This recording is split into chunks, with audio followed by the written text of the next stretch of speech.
And we are live here on the Fantasy Points Underdog Show. Super exciting stuff today. We have a live draft. My name is Nick Scripp. I am here with Tom Browley. Tom, how are things? I'm doing well. I'm sweating out a golf bet this afternoon. DraftKings put the wrong odds on Scotty Scheffler. For the first round leader, so I'm currently sweating that out. I got him plus 1,300, 13,000. It was supposed to be plus 1,300. So sweating that out. So if I seem a little distracted during the draft, I might be looking over at the golf scores. But other than that, I'm very excited for the Memorial Day weekend here. How are you doing yourself? That first and foremost, that's a good thing that you let everybody know, just in case you're super fidgety and your eyes are jumping back and forth and you're looking down. So now we know what's going on behind the scenes over there. But I got the PGA Tour app on my phone. I'm just checking it every second. The headphone on with somebody talking to you about what's actually going on for that. But pretty good.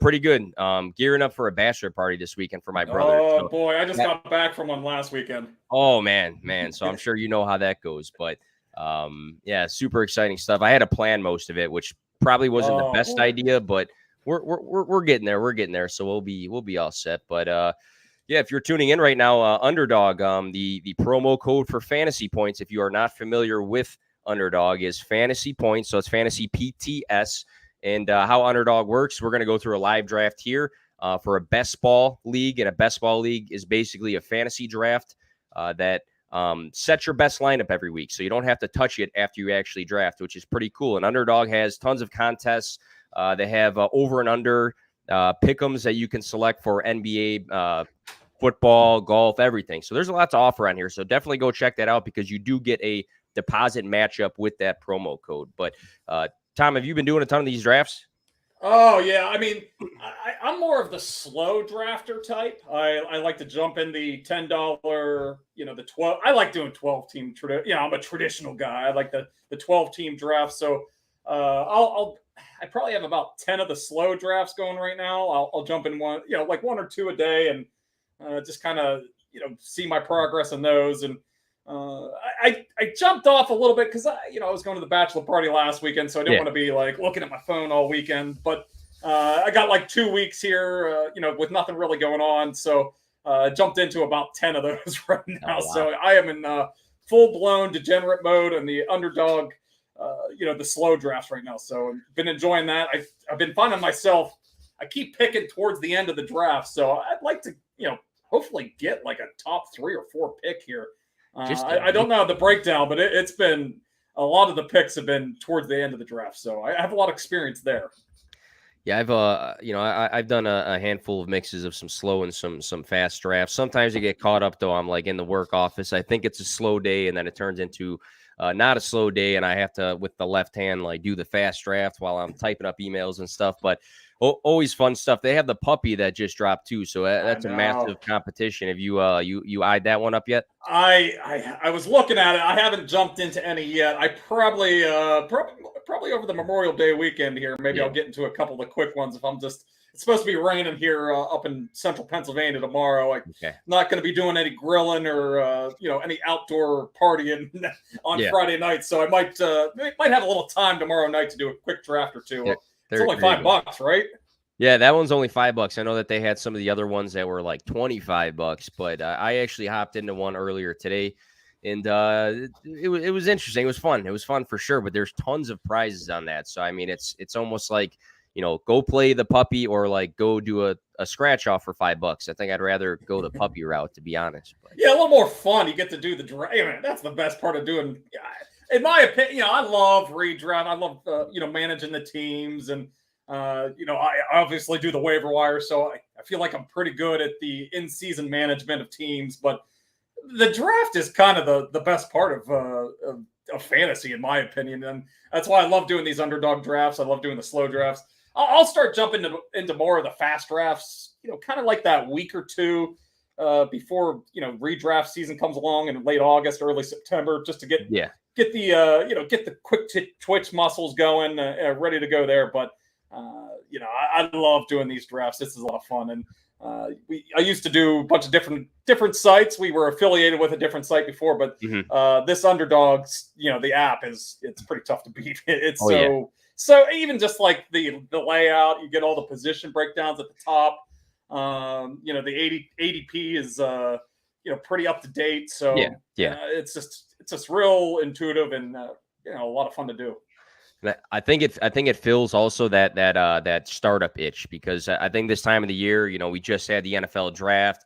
There's training camp going on, and a lot of people like to do dynasty startups, which is more of a commitment than doing one of these drafts. So whenever you're getting that itch to do a brand new 10-year long dynasty commitment, I think this is a good fill for that, because you still get that quick draft itch filled, and still get to be part of fantasy football beyond your redraft league. So I'm a big fan myself. Super easy to use too. I'm always very sketchy about using certain sites, because it takes a little bit to navigate them and get used to how to find certain things. But everything on here is very straightforward, as far as drafting and finding. You can find your exposure to how many guys you've been drafting, and the percentage of rostership you have of those guys. And even if you want to sway away from football and looking at some other sports, pretty easy stuff. But I was doing the Albatross last weekend. I didn't get any teams through though. I did a couple of those. I did like 3 or 4. I love PGA.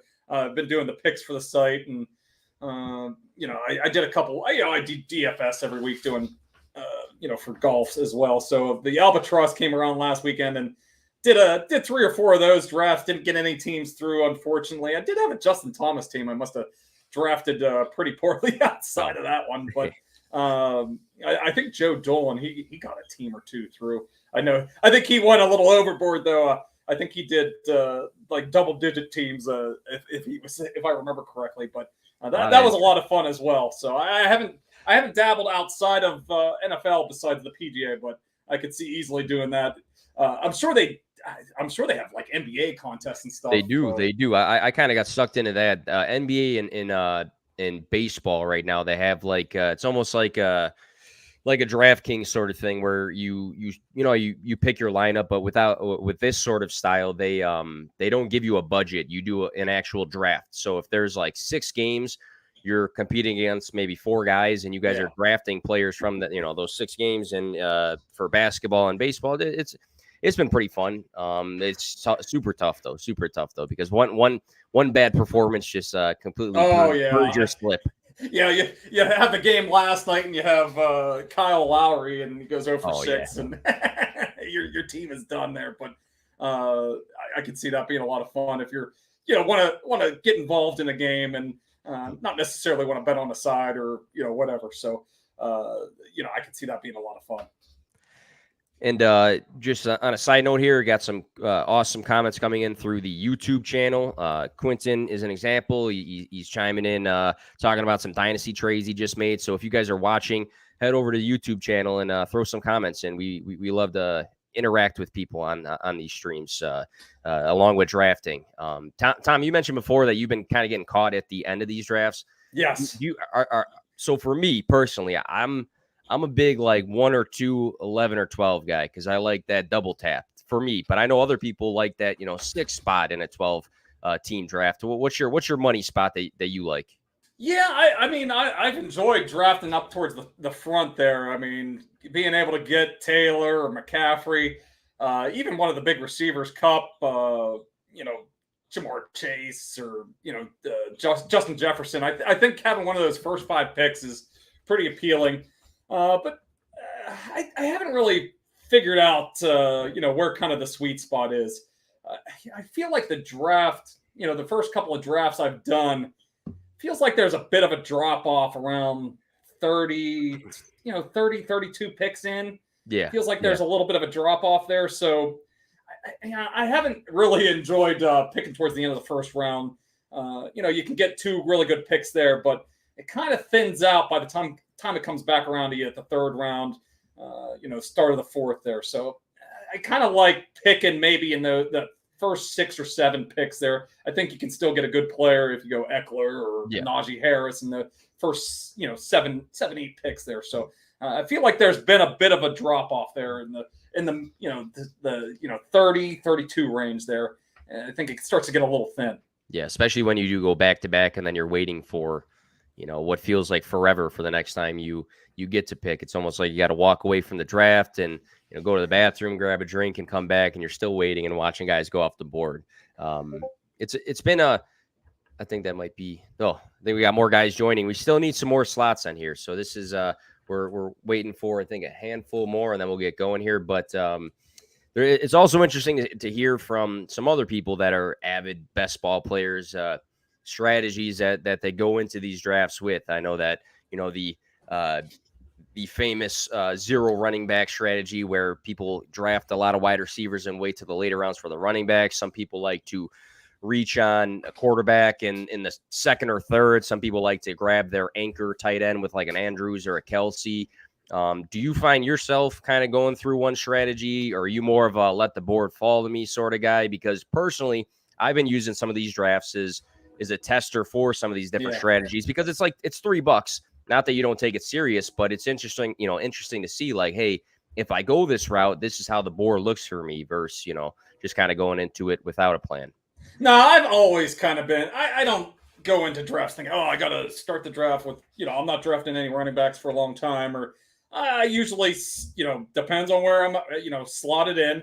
I always look for, whoever the best player is. I'm not going to load up with like 3 running backs or necessarily 3 receivers at the beginning of the draft. But I typically find myself kind of, I've been used to like really wait on quarterbacks and wait on tight ends, but I feel like the landscape has changed a little bit here in recent years. Getting one of those big time quarterbacks or big time tight ends, I feel like it's pretty necessary, through the first 5 picks or so. I've been taking, I'll take Josh Allen mid to late 3rd round. I was talking about how I feel like the board kind of drops off a little bit in that right around 30 picks. If Allen is still on the board around that spot, I'll start to think about taking a quarterback like Josh Allen. I won't reach for Mahomes or Herbert necessarily in that spot, but 4th, 5th round, Waller or Pitts are still there. I'll start to look at tight end. But that's typically how I approach it. I'm going best running back, receiver, first couple of rounds, first 2-3 rounds, and then I'll start looking at quarterback, tight end to maybe get one of those spots filled, and hopefully get a high end type of player at one of those spots to, and then I'll kind of wait on those, those single positions that I don't fill early in the draft. I'll kind of hold off a little bit to the later, to the mid to like the 8th, 9th round for one of those positions. I think later on too, like you start.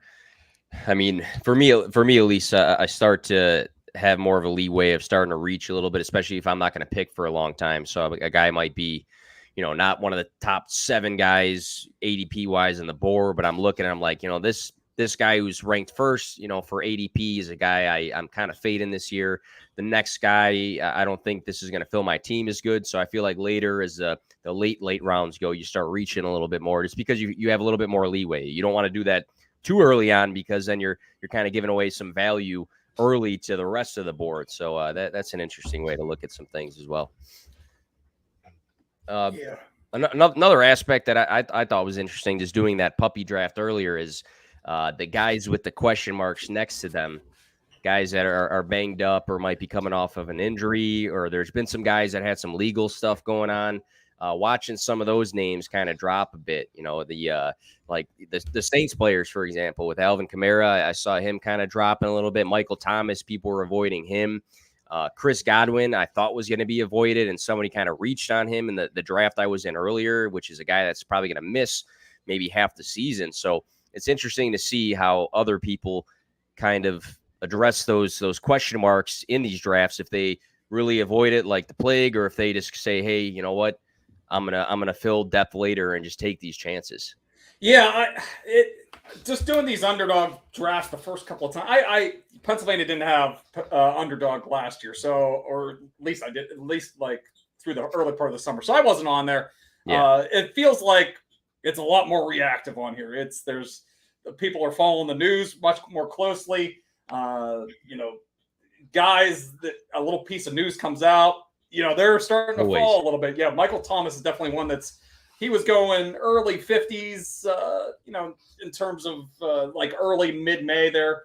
Now I see him like lasting into the 6th round, and Chris Godwin's been a latest one here. So you definitely see the guys. They definitely fall a little bit more here in the underdog, and it's interesting. There's always a point where you say enough's enough. I got to take this guy, but a guy like Chris Godwin, I'll probably be kind of letting somebody else take him. I haven't taken him at all. Michael Thomas, kind of in the same boat. Alvin Kamara is an interesting one. I still I'm taking him high.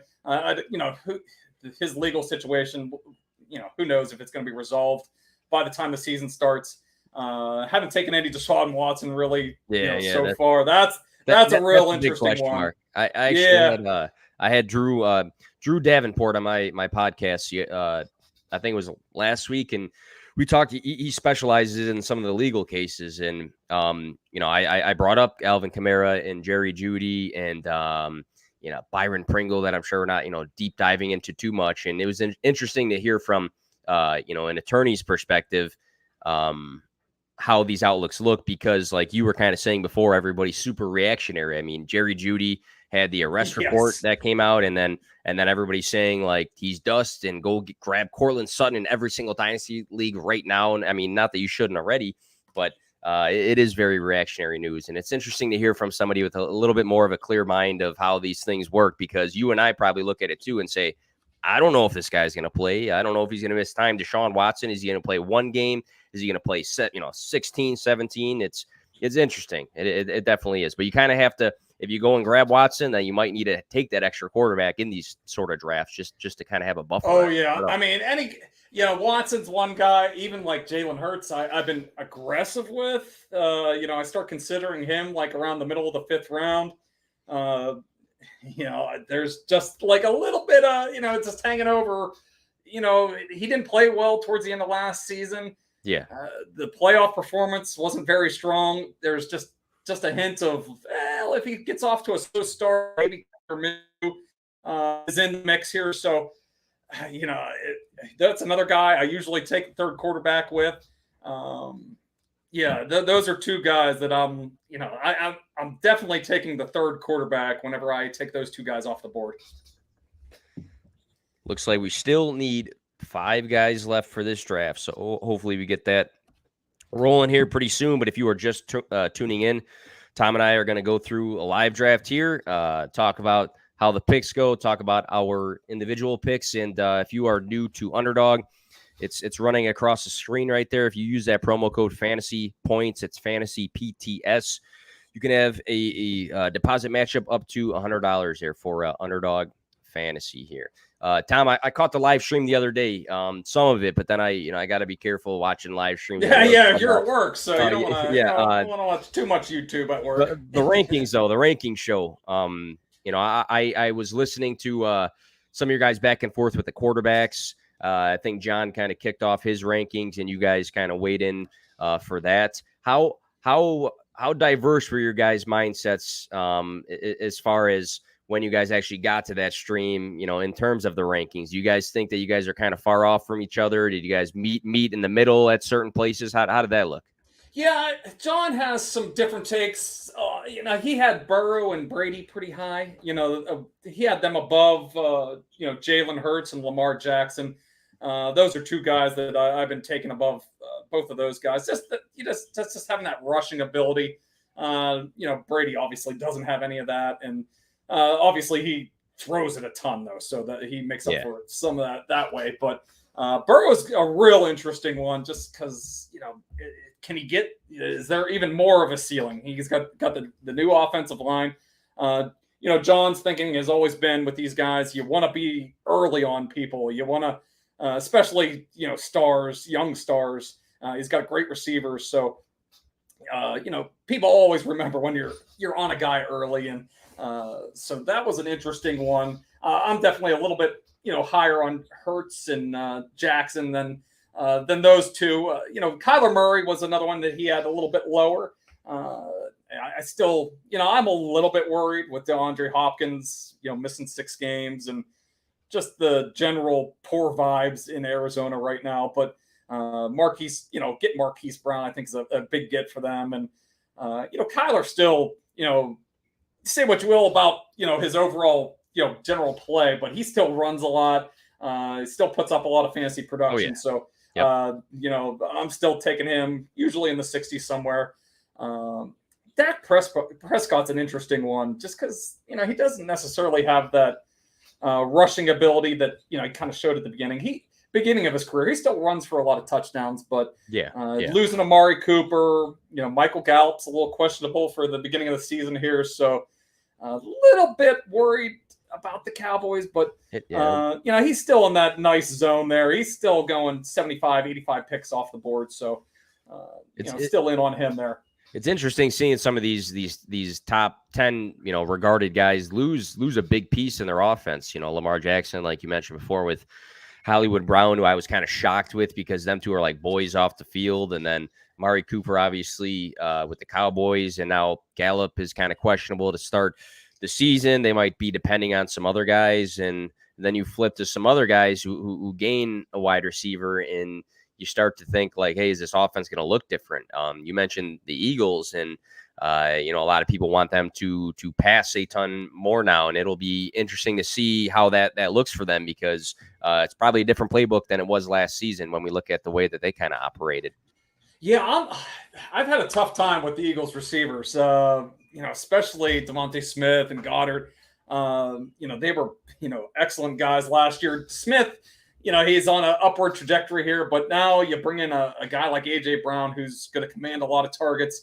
I've had a real tough time with him.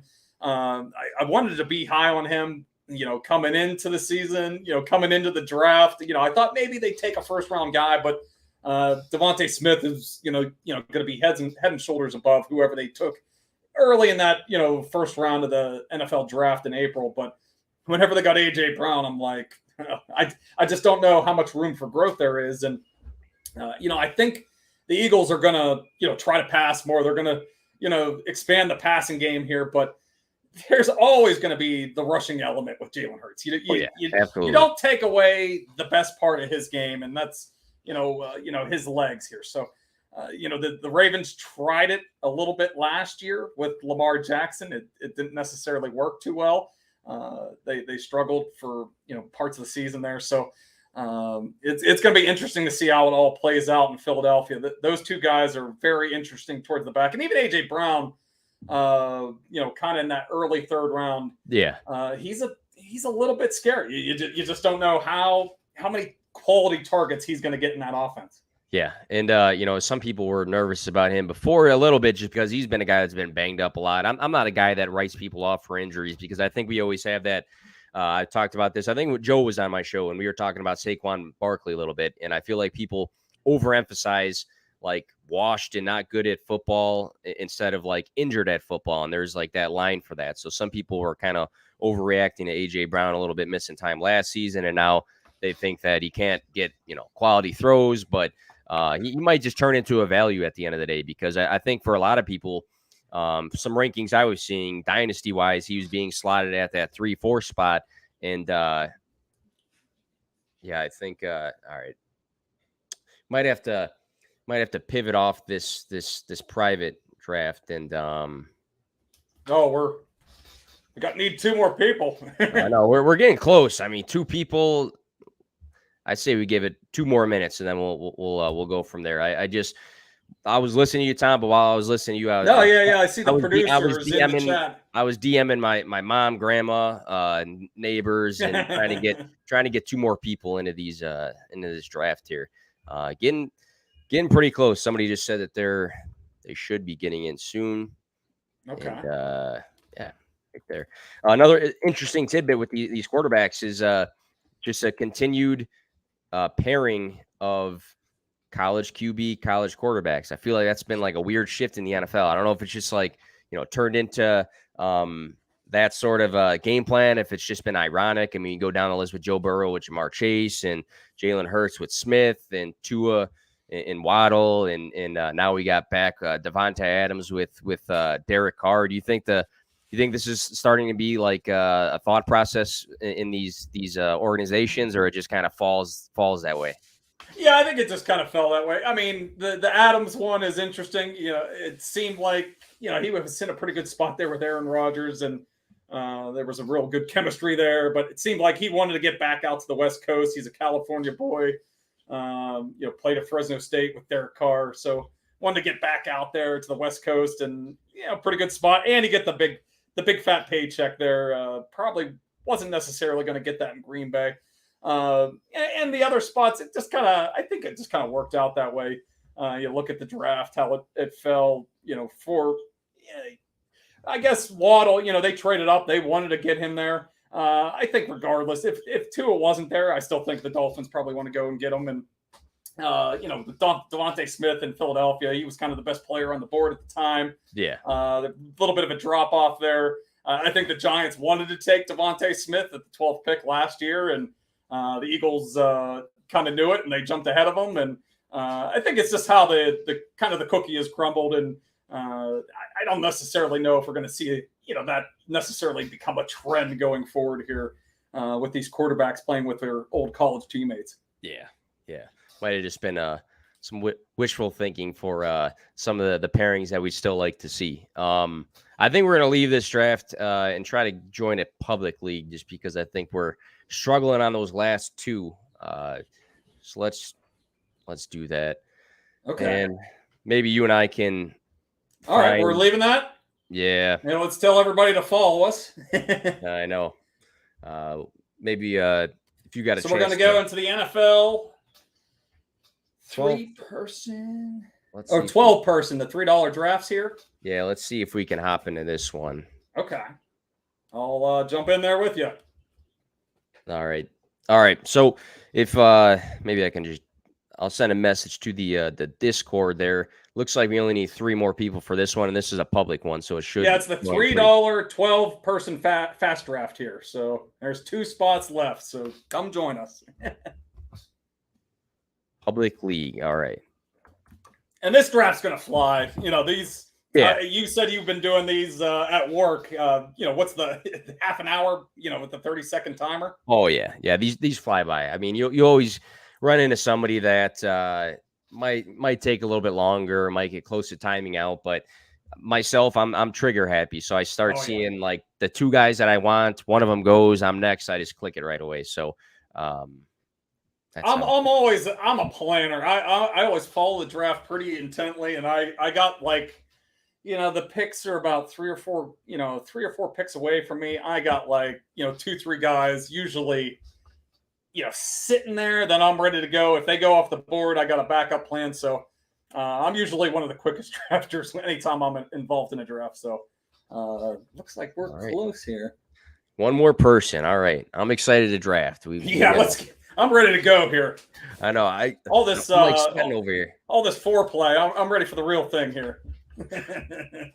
I think we just talked about everything already. I don't know what. Yeah, I know everybody knows our strategy, but at least it's in the public league here, so maybe there's not too many people also following along on the stream here. Well, there we go. Looks like we're live. I think 30 seconds. It should start here.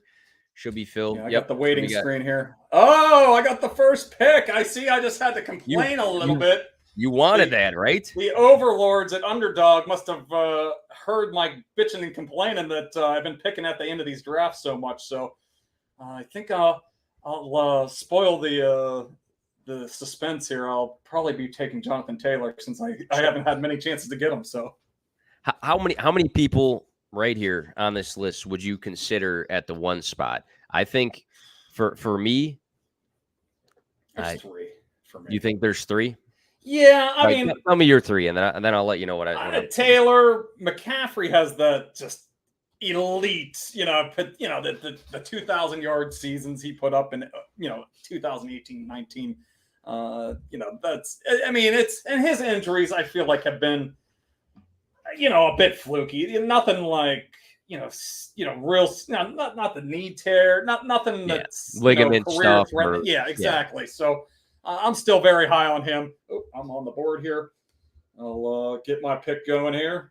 My strategy was just to talk to you while you did this. So yeah. Maybe something falls. And I guess I would consider Cobb. I mean, just the ceiling that he showed last year is just absolutely elite. And, I've been pretty high on Jefferson. And John has him ranked as our number one receiver, but I can't get away from Kupp. Even if he does, he's going to regress. Obviously, he's not going to put up the massive numbers like the almost 2,000-yard season and all the touchdowns. I was looking at it. The Rams have most of their touchdowns were coming through the air last year. So that's not necessarily going to continue to happen, but.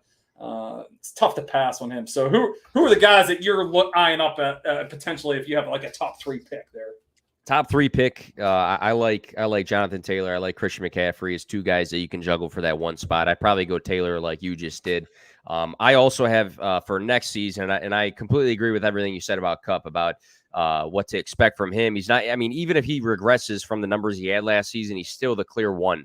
But I actually have Jefferson just because I feel like we've seen a progression each season with pretty much everything in his statistics. And I think the guy just continues to get better and better. So it's hard to get away from Kupp, but I do have him there. So I'm on the board here.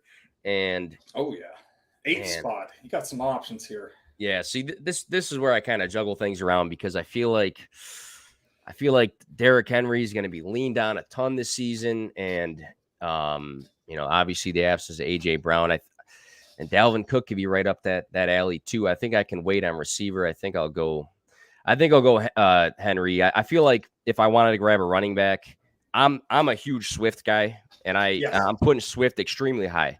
But I feel like just playing the board right now, I think I lean Henry. But I think I might even – it's weird for me because I'm kind of going against myself. I think I might say Swift above Henry next season. So what's your thoughts there? Yeah, 8's a tough spot.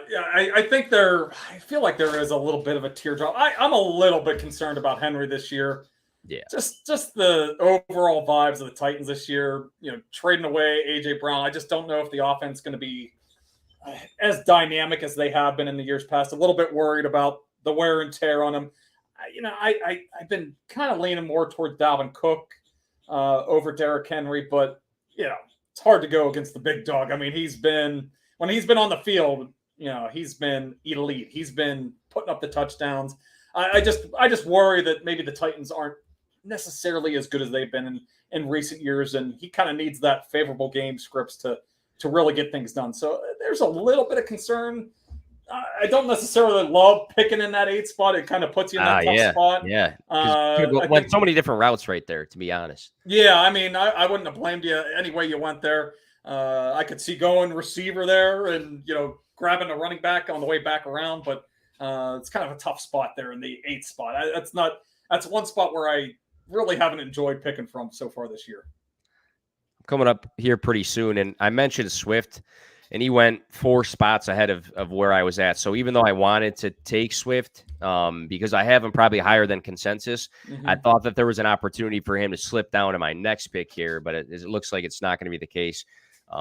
I might, for me personally, I think, and I'm going to be up here in a second, I might go with the elite tight end and just be done with that and just have that staple. I'm pretty big on doing that. What's your thoughts? I'm rooting for you here. I the one that's sliding down the board here. Hopefully, 3-dog here isn't full in the stream. Oh, there you go.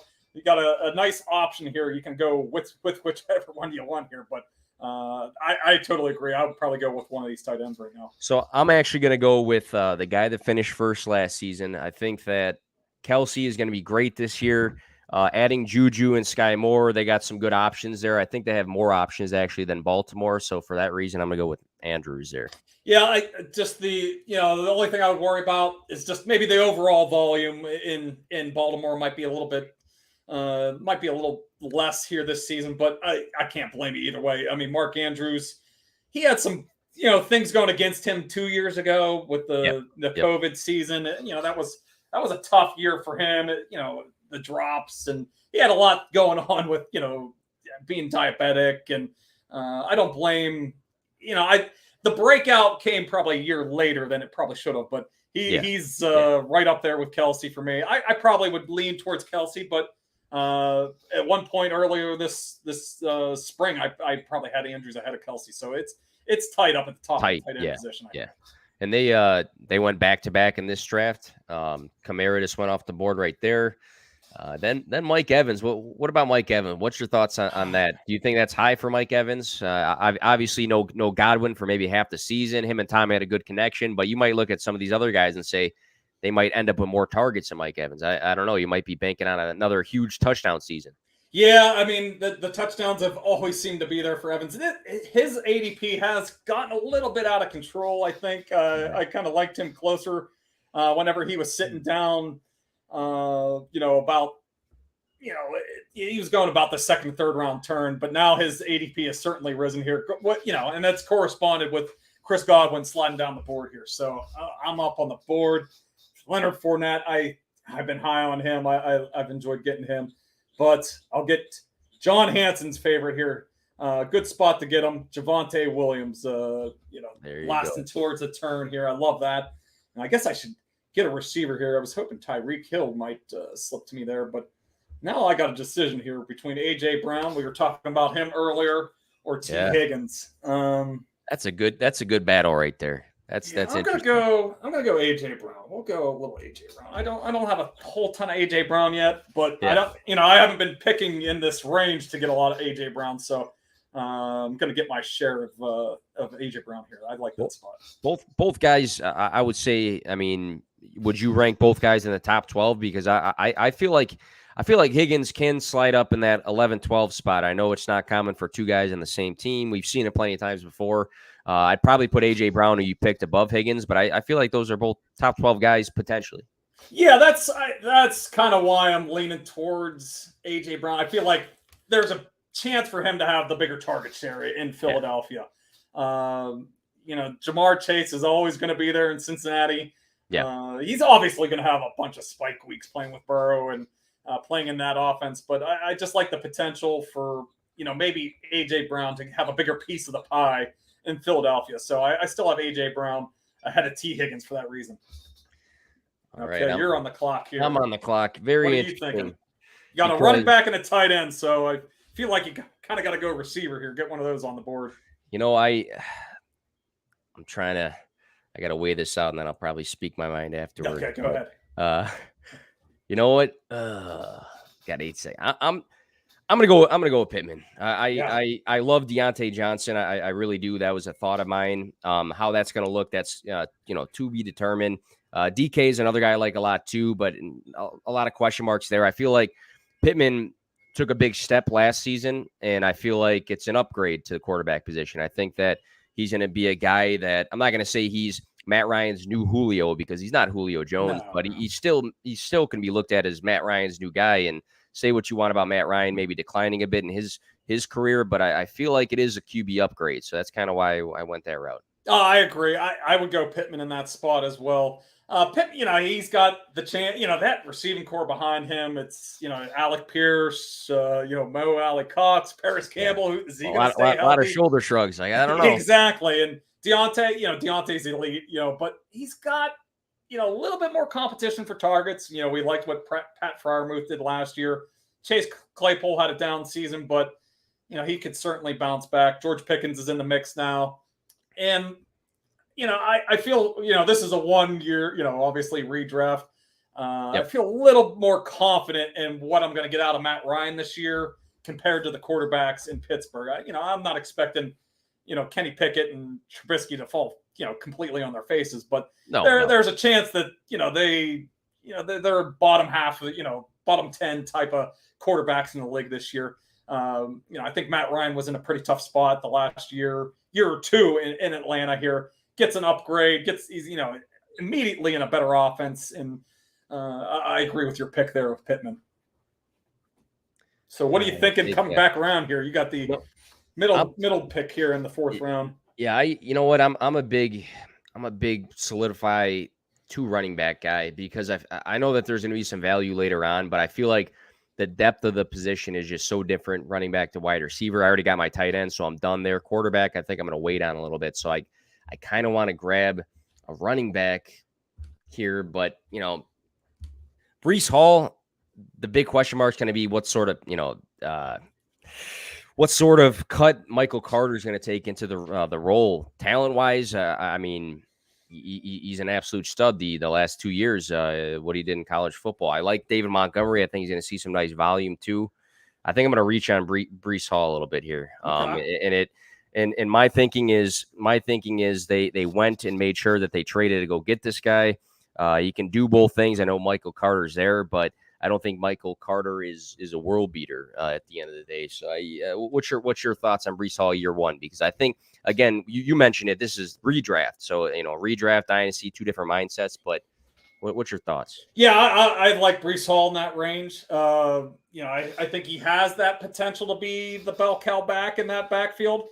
I think Michael Carter's going to stick around. He'll probably earn a chunk of the passing game work, but Breece Hall is, he's got a lot of that Jonathan Taylor type of, that he checked a lot of the same boxes as Jonathan Taylor coming out of Wisconsin. So, we'll see if it happens year one. Maybe it takes an extra year or two, but I think he's going to be, heavily featured in that offense. And it's an ascending offense. It's the Jets were one of the worst offenses in the league last year, but Zach Wilson started to play a little better at the end of last year. The entire offense is going to be improved here. So I don't mind taking Breece Hall at all in the middle of the fourth round there. Looking at your team, we got the running back solidified already. Yep, JT, and it keeps clicking off, and Javonte and AJ Brown, and now you got 2 picks back to back. So are you targeting one specific position here, or are you just going to start just kind of eyeing up what's falling here? Yeah, I mean, I'd like a couple options here. Amari Cooper is kind of falling into a nice spot here. Mahomes is a guy I haven't gotten a whole ton of, and there he goes right in front of me. So that takes that decision off the board. Say less. Yes, exactly. So I'm gonna get the Cooper on the board here. Sure hope Deshaun Watson plays a lot of games. That pick could look very nice if Watson plays a lot of games. So I got one more pick here. This is an interesting spot. I think I might take one of these tight ends. Seems like good values here. I'm going to go with Kittle though. Okay, I got Kittle there. I got Kittle a little bit ahead of Waller. He's got that elite. Whenever he's on the field, that's always the big question with Kittle. Whenever is he going to stay healthy for a majority of the games? But when he does, it's been fantasy gold. The other question is, what's Debo's stat? If Debo misses any kind of time, if there's any kind of holdout, Kittle is going to be featured a lot in that offense. I guess the bigger concern, on top of the health, would be what are we going to get out of Trey Lance? Certainly feels that way, that it's with Kyle Shanahan talking this week that they wanted to trade, they still want to trade Jimmy Garoppolo. Sort of seems like they want to give Lance the job. It kind of felt like that was kind of his way of being like, Lance is our guy going forward here. But that's a good spot to get Kittle to start the 5th round. Now, what are you thinking here? You got 2 running backs. Seconds. Yeah. So I like Sutton. I think Bateman can step up. I'm a huge Cooks guy, big Mooney guy. Yes. I think I'm gonna go Sutton though, because I think he slipped a little bit. I think I took him a couple spots ahead of where he's been going. I'm more of a Judy guy in all honesty, and I don't want to stir up that debate or anything, but I feel like just the clips are starting to get to me a little bit, and I think he's got a nice opportunity with Russell Wilson. So I'm hoping for best ball purposes. He has a couple games where he's going to go for over 100 yards, and maybe it's only 4 catches or something like that. So I think the best ball cap kind of comes on for a guy like Sutton, where maybe he doesn't have to be the number 1 targeted guy, but he can have those big splash games. Yeah, he was pretty elite with Drew Lock when he was at quarterback and before the knee injury. And, he gets an extra year away from that knee injury. I think that's only going to help.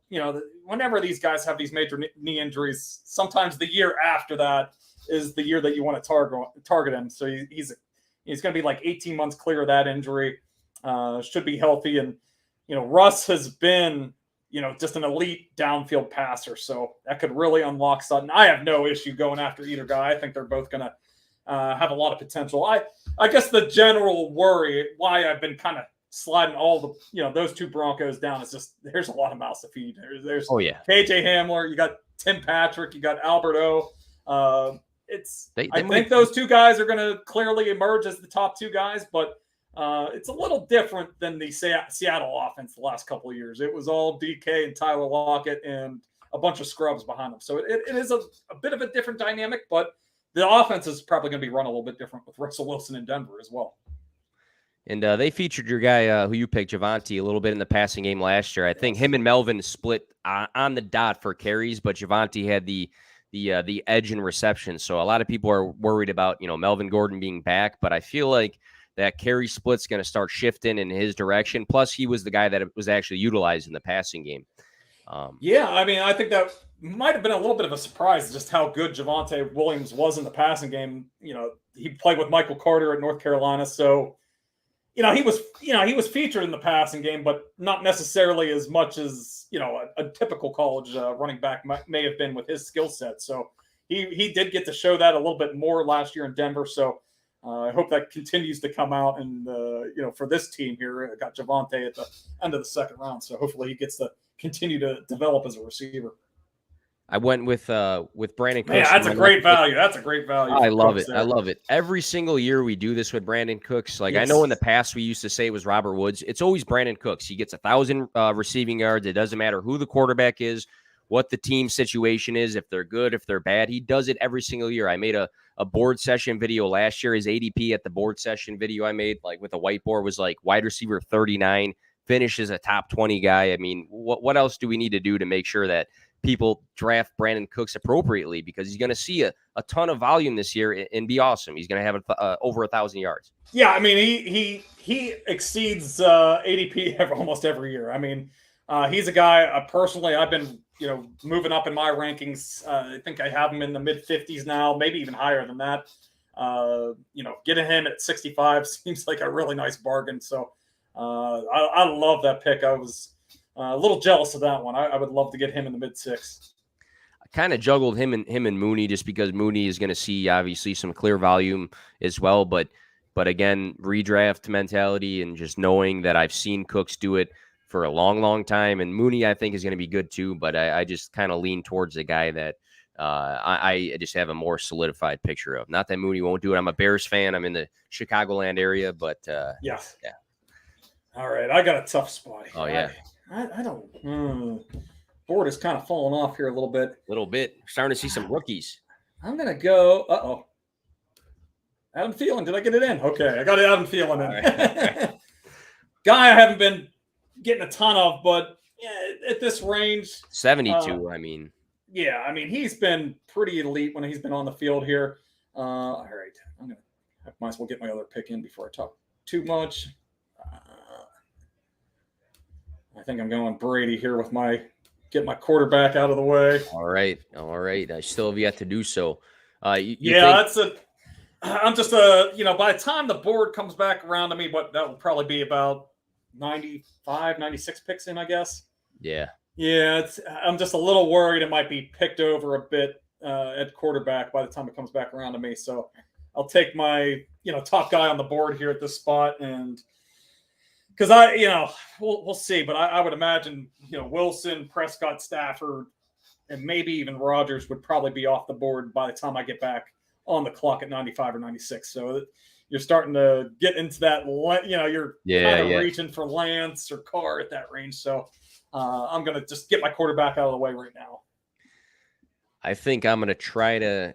I would like one of those three right there. Yes, I can kind of guess which one you might want with one of your receivers on the board there. So I wouldn't mind that stack at all. No, I think I'm not being a Packer hater or anything, but I'm more comfortable with these three's situations, even with Dak's kind of up in the air than I am with Rodgers. Obviously, back-to-back MVP and he's elite, but it's a questionable system. I think Aaron Jones is the wide receiver 1 over there right now, potentially.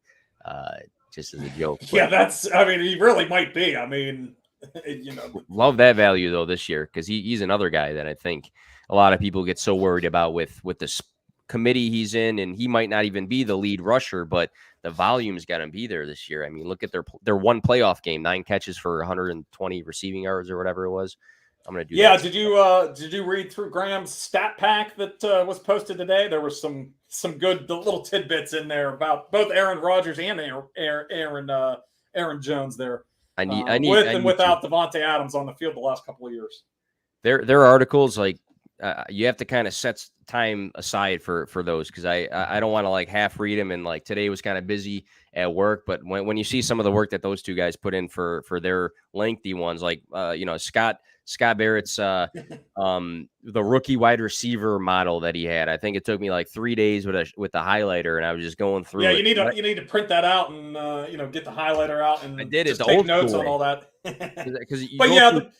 ahead. Yeah, basically the gist was that anytime Devontae Adams has missed time, Aaron Jones, I forget what the number was, but he's scoring 5 or 6 more fantasy points than he typically does whenever Devontae Adams is on the field. And he even broke it down that Rodgers he actually scored more points whenever Devontae Adams was off the field. Obviously, it's a pretty it's a 7-game sample I think he had over the last 3 years, but the thought that Rodgers is just going to totally crater this year because he doesn't have Devontae Adams is kind of underselling what Aaron Rodgers has done to this point in his career. So, all right, so you got a pretty balanced team now since you got your quarterback. You got your quarterback and tight end down the way, and 2 running backs and 3 receivers. I do. I think there's a lot of question marks for maybe the output of some of these guys, but I'm filling it out. I'd like to take a running back, but I'm like super iffy on who's here, and I almost wonder if I should just wait a little bit. Wide receivers, Lockett seems like a good value, but are you concerned with the quarterback situation over there? Absolutely, but his ADP has started to slip so much that he's starting to look like a little bit of a value, 8th, 9th round here. I think I personally have him like high 70s. So, I feel like it's gone a little bit too far in that direction where he's starting to become a little bit of a value now. I think I'm going to take the gamble on him again with the same mentality as Sutton, that he's going to have those big splash games like we've seen before. And I like Russell Gage because of what the role he's going to have there. But for the entire season, when we do get Godwin back, I'm not sure how that looks. Sky, I'm not going to reach on right there personally. Christian Kirk's going to be interesting. What's your thoughts on Christian Kirk? Do you think he's like? I don't mind him at all. Like I feel like they gave him a bunch of money. They want him to kind of be the guy. I think he can be a bit of a volume receiver. So obviously a little bit worried about the way Trevor Lawrence played last season, but I feel like a lot of that can be excused by just the general chaos that was going on in Jacksonville last season. So Kirk's kind of a guy, I'll start to consider in this range in the 8th, 9th round here. Yeah. So you have Brady, Taylor, Javonte, and it clicks off AJ Brown, Amari Cooper, Adam Thielen, George Kittle. So you got 3. Yeah, so you I want one guy here. I want to complete the stack here. We'll see if he gets to me though. He's right there at the top of the board. So if not, I might have to settle for Christian Kirk. Oh, I got him. All right, got Russell Gage. There we go. Got my stack going with Tom Brady, and now I got 2 running backs, 4 receivers, 1. Okay. The running backs have been picked over a little bit, though. I'm not. Yeah, they have. Left on the board here. Time to go receiver. Let's see. Man, it is a little thin here. I'm gonna go Garrett Wilson. I like what I saw out of him. I like that. Yeah, I think it's a pretty good spot for him. Pretty solidified at receiver now. I got 5 guys right off the bat. I like the crew. I use my first 2 picks on running backs. So not typically the build. I'm not a 0 RB guy, but I usually like to get the one elite running back and load up on the other positions. But going with the 2 running backs early, I think I needed to kind of load up at receiver here in the middle rounds. That gives you some cushion too, because if you look at the running back room right now, It's just a series of we're not sure what their role is going to be, in all honesty. Exactly. Yeah, it kind of the tier kind of falls off. I was hoping maybe Patterson. Kenneth Walker, I think, is a pretty good value in the 8th round. Trying to think. Oh, Miles Sanders is around that tier. Clyde Edwards-Helaire has moved up a little bit, but he's also kind of in that tier. So once those 4 guys kind of went off the board, I don't really want to. Yeah. Devin Singletary was nice last year, but I think his role is going to be splintered this year with James Cook. So here's my thinking for my pick. I took Chase Edmonds. Never been a huge Chase Edmonds guy, but when I look at this room here, and I look at his competition, obviously Raheem Mostert, Sony Michel's there. I think he's got the best chance to have the most touches out of this group because I think Singletary and Cook, we're not sure what that split's going to be. I think Javonte's going to lead this backfield. Gordon will still get touches.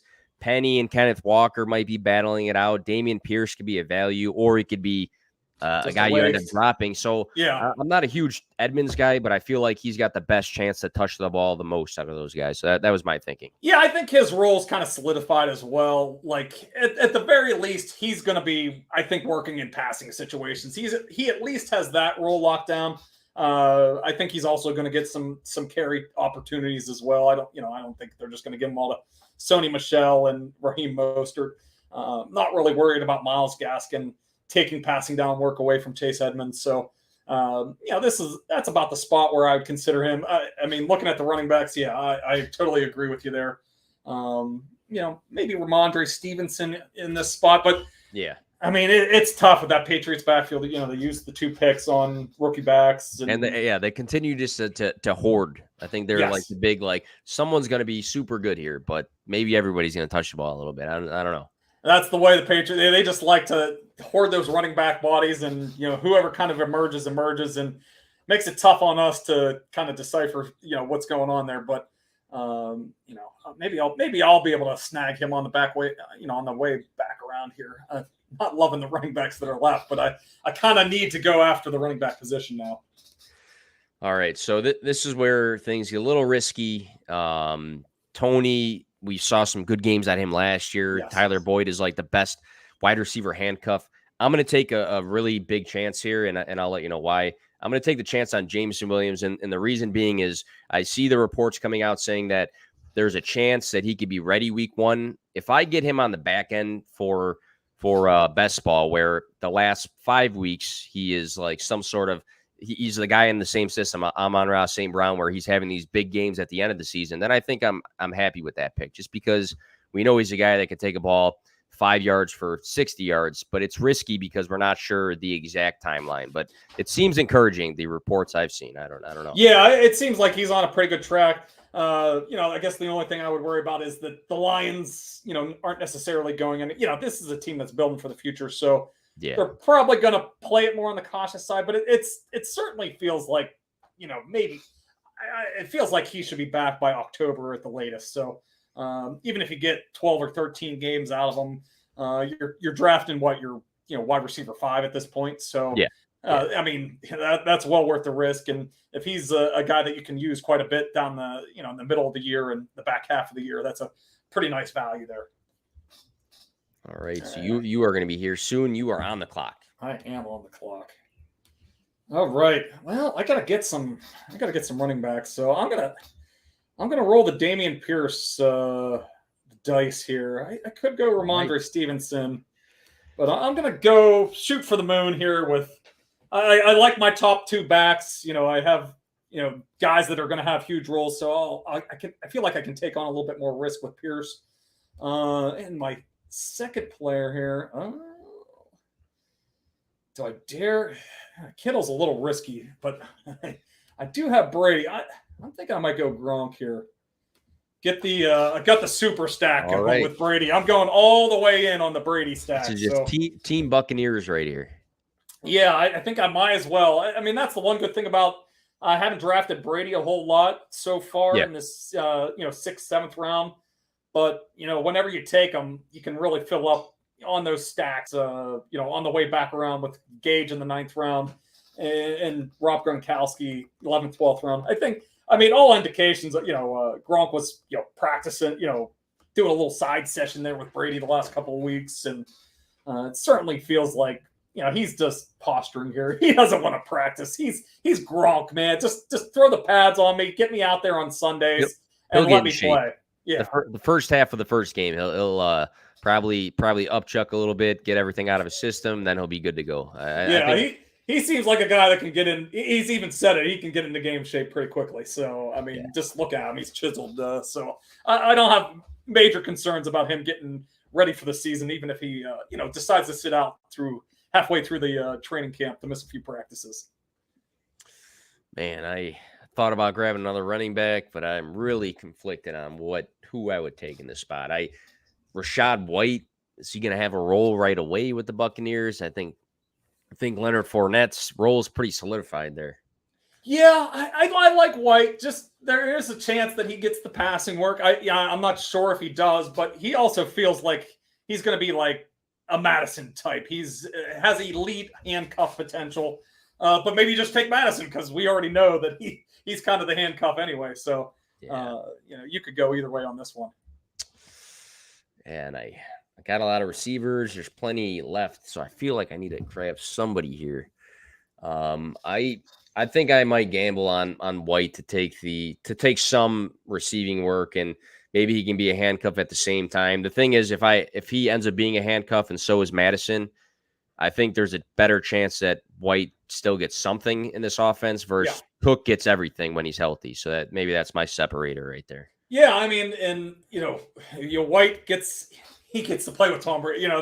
That chance to get in that passing game and to potentially catch pass.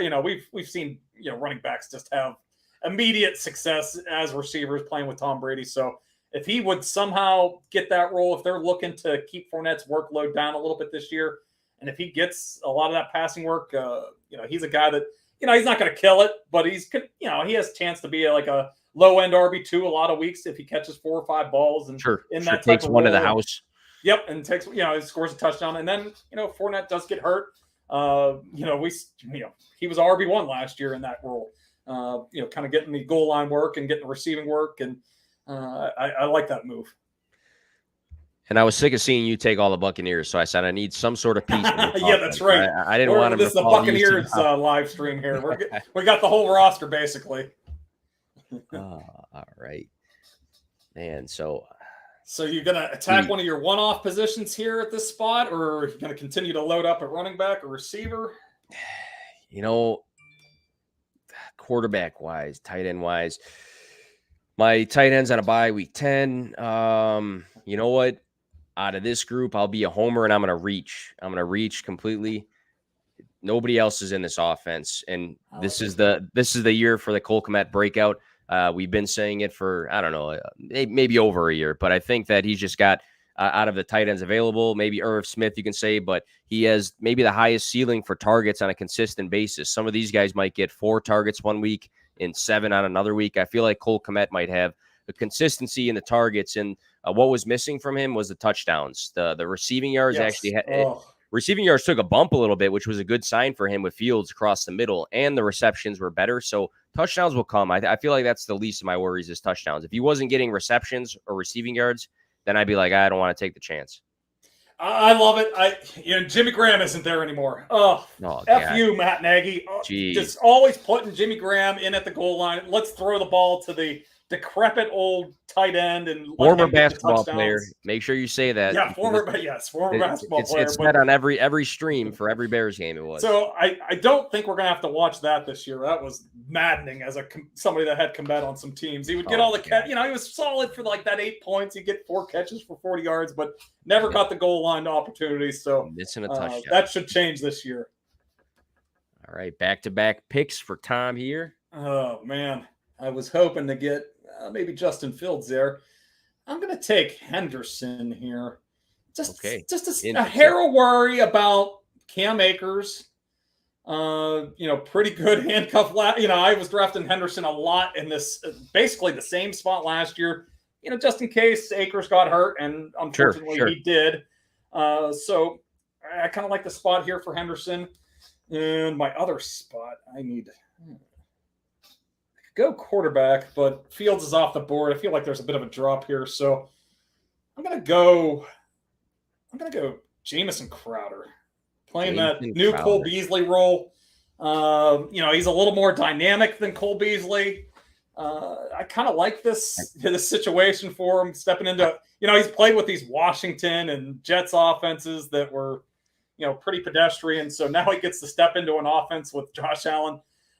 He's not going to light it up. There's Gabe Davis, there's Stephon Diggs, but he a couple weeks and he's probably going to, be a pretty consistent 4 to 5 catch guy per week. So I like getting that steady, even though this is best ball, sometimes it isn't bad to get a steady guy in the middle of your lineup. I got a fact or fiction question for you regarding that pick. I like that pick. Fact or fiction, Jameson Crowder will have more targets than Gabe Davis in this coming season. Do you think that's more fact or more fiction? I think that's more fiction. I'm in the Gabe Davis breakout crew here with the fantasy points. We've been pushing quite a bit. Adam Kaplan has been on that train for a while, like just telling us Gabe Davis he's the guy. They love him. So I'll go with Gabe Davis there. Okay, what do you got here? You got your quarterback. So I need a quarterback. I really do. And the thing is, I talked about Jameis the other day, and I feel like he was a guy that, even last season, I think six starts he had. You know what? I'm gonna go Jameis, and I'll say why. So he had 6 full games. In 3 of them, he was a top 15 quarterback, and then in 2 of those games, he was a top 5 quarterback. So it's a small sample size, but looking at that 2019 Jameis when he went over 5,000 yards, he was the quarterback 4. He threw way too many interceptions, but this system, if everybody's healthy, Michael Thomas, Chris Olave, Jarvis Landry, Alvin Kamara, I think he's set up pretty successful. So he can have those days where I feel like he can throw for multiple touchdowns. It just comes down to the fact of, is he going to have everybody in that system or not? Yeah, that's I'm tired of seeing Michael Thomas on the sidelines. We need to see him back on the field and being dominant again. I just hope Pete Carmichael opens up the offense a little bit. He's taken over the play calling. Obviously, Sean Payton's retired. They were such a run heavy team last year, really leaning on their defense last year. So I hope they open it up a little bit here. Pretty encouraging. Jameis was practicing at OTA, so he seems to be well ahead of his recovery schedule. So that was end of October, I think, whenever he tore his ACL. So basically, around 7 months here where he's back on the practice field. So pretty good sign that he's going to be ready to go for the start of the season. Coming up again here, and it's getting kind of dicey. It's getting to that point of the draft, and I got the 2 and the 2 for the 2 end positions with the quarterback and the tight end. Could grab another running back. Could grab another wide receiver. Trying to look who we got here on the board. A lot of guys that might be fighting for a complimentary role, and guys that are backups or handcuffs. Wide receiver wise. Yeah, we got some interesting rookies as well on the board that, in situations where they could potentially play early with David Bell, Alec Pierce, and I just saw another name there, Jalen Tolbert as well. Those guys are kind of interesting if you're looking at receiver. So I think I'm going to take the chance on Tolbert with the idea that Gallup might not be ready, and they just lost Cooper. And this offense is going to want to be the same Cowboys offense they've been. And they're obviously going to utilize a run game, but still going to want to let, Dak throw the ball. So I think if he steps up and he pushes James Washington aside, I think he might be able to see some volume, especially if Gallup maybe takes a week or 2 to get ready, and then maybe still not 100%. Yeah, that you took Jameson Williams earlier in the draft, the guy that might not be ready for the first month of the season. So maybe Tolbert is kind of the reverse. Maybe he's playing a spot where Gallup isn't in the lineup, and maybe he gets a little extra run early in the season. So kind of gives you a little insurance, maybe even if his role decreases a little bit later in the season, but you got a guy that could play a lot of snaps early in the season. Interesting, so. Yeah. I didn't think about that, but I'm going to. I was just thinking about that myself. I'm going to totally go with that was my strategy. Yeah, exactly. I'll have Tolbert for the first handful of weeks, and I'll have Jameson Williams for the later part of the season. I like that. Maybe they'll both break out. I actually gave out a Tolbert 80-1 for the best bets rookie of the year. It's not going to happen. He's 80-1 for a reason, but there's been crazier things to happen. Maybe he steps into the always. lineup and he gets a big position in the Cowboys passing game, and we think they're going to throw it a ton. So I am back on the clock here. I need a quarterback here. Trevor Lawrence went off the board before me here. I'm going to go Danny Dimes. I feel like there's a little bit of a drop off here at quarterback after him. So need to get that quarterback. I just hope he's on he's on a different bye than Tom Brady. So that works out pretty well here. That's a good call right there. You want to make sure. Yeah. And I got one more pick here. I could go another receiver or running back. I'm going to go. I kind of like Alec Pierce here, rookie out of Cincinnati. Okay. We were talking about that Colts passing game a little bit with Pittman. Yep. There's just a big opportunity for somebody behind Michael Pittman to step into a big role. And I know Greg Cosell really liked Alec Pierce, and I think he kind of thought he was like a similar type of player to Michael Pittman, big body, could be a factor in the red zone down by the goal line. So, he's been, flashing a little bit during their little OTAs. So I'll take the dice, roll the dice on him and hope that he has a pretty big role right out the gates. And a lot of people have been, wishing for the Paris Campbell, season where he's healthy and is super fantasy relevant on a consistent basis. But I'd rather take a chance on Alec Pierce, who they went and grabbed. And we can't fall in love with camp clips, but I've been seeing a ton of them from him. I'm he looks good in shorts. I'm a big Elijah Moore guy, and I was before the camp clips came out. But I was like even more like, all about it. I think I might be on the clock here. Yeah, one pick away. All right. It only took us, I'll put that on myself. It only took me an hour and 12 minutes to figure out how to get the big board up there. So now I know for, future shows here. But interesting here. Yeah, I usually draft on the app, so I'm not used to the desktop version here. But I'm gonna go with McKissick, and not gonna have tons and tons of huge games where he's gonna rush for a touchdown or anything like that. But he came back, I think, and people wonder why did he not go to Buffalo? Why did he come back to Washington? I think he came back because he knew his role there. So I think he knows he's gonna have a chunk of the passing game, and he's gonna be on the field for those plays. And Rivera likes this new guy, Brian Robinson, and he might be back and forth with Gibson, and people are, worried about that. But I think McKissick has a pretty solidified, hey, you might get 3, you might get 5 receptions a game. I think he's got that opportunity. So we'll see if that's consistent. Yeah, I don't see Robinson really eating into his role at all. I guess the only concern would be just watching Nyheim Hines last year. Oh, yeah, the drop off. Wentz. Yeah. He's never been a check down quarterback, but maybe that's something they're working on with him. So no issue. This late in the draft, he's a pretty solid receiving option. So it's hard to find, really strong options here at running back, obviously.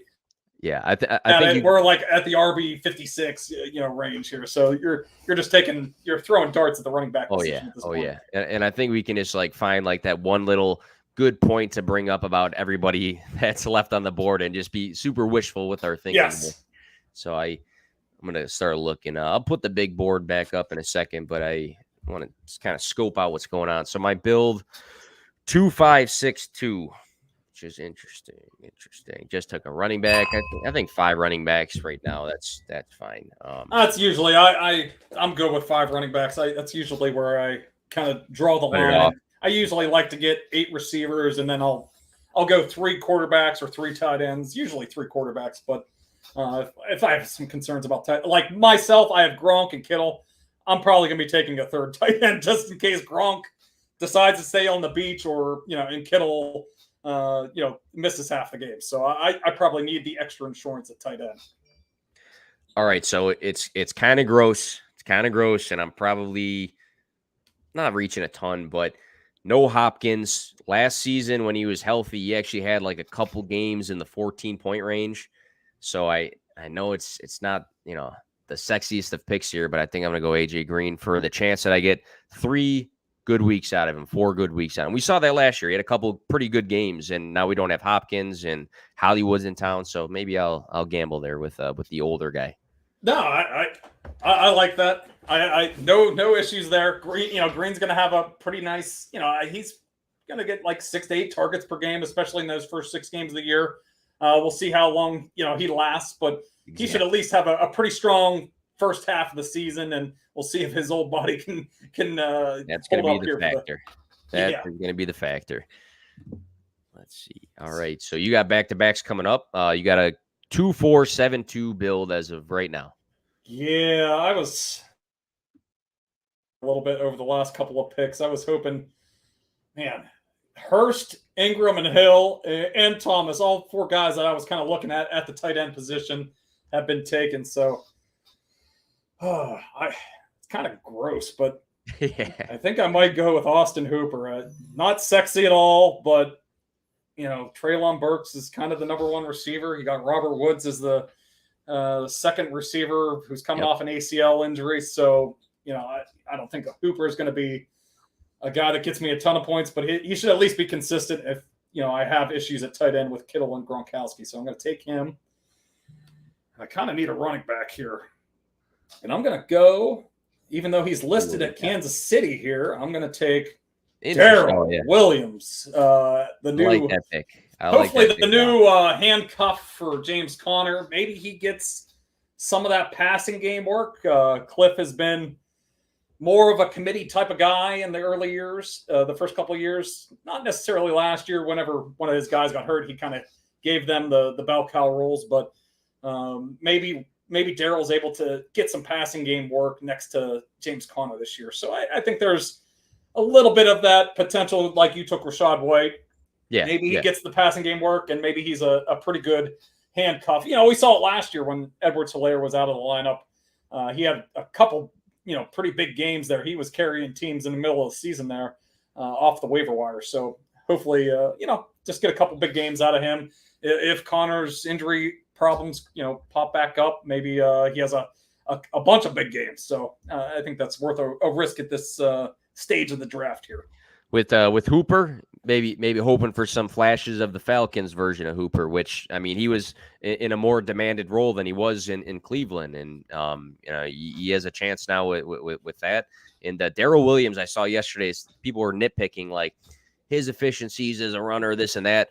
At the end of the day, we're drafting for fantasy points, and he scored some decent fantasy points when he had the role last year. So if you have him as a handcuff, he was pretty good when he had the role last year as far as, points gained for the fantasy world. So I like that pick a lot. He's a no frills type of guy. He gets it done. It's not very efficient, but he does a lot of things that the coaches like. He's solid in pass protection, so it gets him on the field. And you got a pick here. Oh, Kendrick Bourne. So I made a quick video today of him as a deeper league potential sleeper, because last year he had, I think, like 3 or 4 games in the 20-point range. And then I was looking at Player Profiler, just like checking out some stuff, and he was ranked like top like 16 and 15 for like yards after the catch, yards per route run, like these weird statistics. So he was pretty efficient with what he got from Mac Jones as a rookie. So I know that they added Devontae Parker and they drafted Thornton, but I mean, if he can have a couple of those games like he had last year with rookie Mac Jones, sophomore Mac Jones, and him, maybe there's the potential for that. I rode a little bit in the middle of the season. I was doing a lot of player props with him. His numbers were low a couple weeks in a row, so I was betting his overs. Yeah. He was probably Mac's favorite receiver to throw to. Hunter Henry kind of had the goal line role. He was kind of the guy he looked for down there, but Bourne was kind of his favorite top receiver. So it's a little more congested this year with Devontae Parker coming in with Tyquan Thornton, but I think Bourne is going to have at least some sort of role in that passing game, just because he has a pretty solid connection with Mac Jones. And I think you start looking at some of these wide receivers. If you're targeting a wide receiver and you're like, who can have that 20-point day? Who can have that 100-yard receiving day? Is it going to be a guy like him, or is it going to be a guy like I like Shepard? I've liked Shepard before he's coming off an injury and stuff. But who's got the better ceiling, I guess, for one of those bigger days. That's kind of how I start weighing things out at the end. You go for the higher ceiling guys, I guess. Yes. I might actually take Shepard. It's not as sexy, but I do have Daniel Jones at quarterback here. So, I don't think I have any other Giants. So that might be a guy I look to stack up a little bit with Daniel Jones. But so I got 2-5-8-2, and now I'm starting to look at my other positions. I do have Wilson. I do have Jameis. Guys left, I don't really like any of those guys. I might have to grab a tight end. Oh, man. Yeah, tight end's pretty picked over. It is. I think I'll go with Uzoma. Had a couple big games. Couple big games when he actually scored last year, so maybe he can do the same. Yeah, he was the tight end one, I think, 2 or 3 weeks last year. He had 2 touchdown games. He had like two or three of those, ain't it? Yeah, he had one Thursday night game against, I think, the Jaguars, where he just absolutely went nuts. 2 touchdowns and like 90 yards. So maybe he can duplicate that, and not a bad roll of the dice here at the end of the draft. I gotta go one more receiver here, and then I'm gonna be the last man of the ceremonial last pick here. Oh man, in the draft here, so I'll probably take in Shepard if he gets to me. So all right, there you go.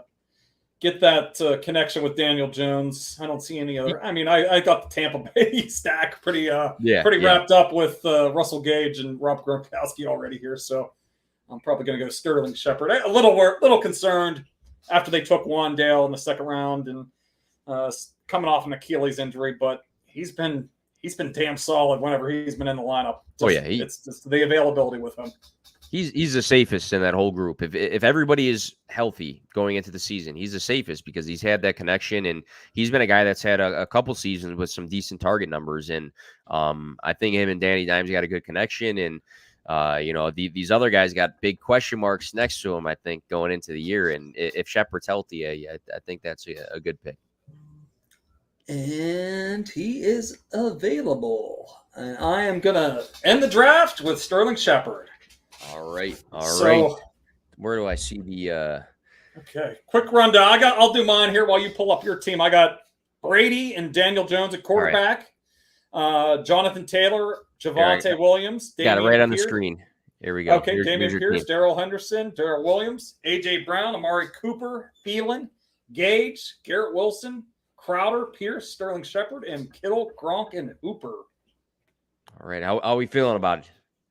I feel like it went pretty well. I haven't done many builds where, I'm taking 2 running backs in the first 2 rounds, but I feel like I have some wide receiver 1 potential in A.J. Brown and Amari Cooper. Obviously, Cooper is going to be availability, but I feel pretty good about my lower end guys as well, making up for it, not taking receiver, not taking a ton of receivers early, and we'll see about the tight end position. There's certainly a little bit of questions about availability there. Gronk, please come back. I would love that, so I could win the whatever $23 or whatever we're playing for here. But big money, I think. Yeah, the big money here. So I'm feeling pretty good about my squad. I went Wilson and Winston for the quarterback position. Derrick Henry, Breece Hall, Chase Edmonds, Rashad White, J.D. McKissick. Wide receivers: Pittman, Sutton, Cooks, Lockett, Jameson Williams, Tolbert, A.J. Green, Kendrick Bourne. Tight ends: Andrew Kmet, and then I took Uzoma. And I feel like a lot of these guys are not guys I've actually drafted a ton in Underdog so far, but I feel like a lot of the receiving group could have a lot of those big splash days. There might be some quieter days on some of the guys that can have those big receiving yard days. I'm pretty solidified with my tight end and just hoping for a big workload out of Breece Hall if he can be locked in with Derrick Henry if nothing changes with much with him. But we got I was trying to bring up the entire board here, but it looks like I don't see it. View full draft maybe at the bottom right hand. Yeah, if you click that, you get the whole board. Now I'm clicking on other drafts. Well, if you guys tuned in, all right, I'll before I start showing all my questionable teams here, if you got all your exposures. Oh yeah, exactly. If you guys tuned in, Really appreciate it.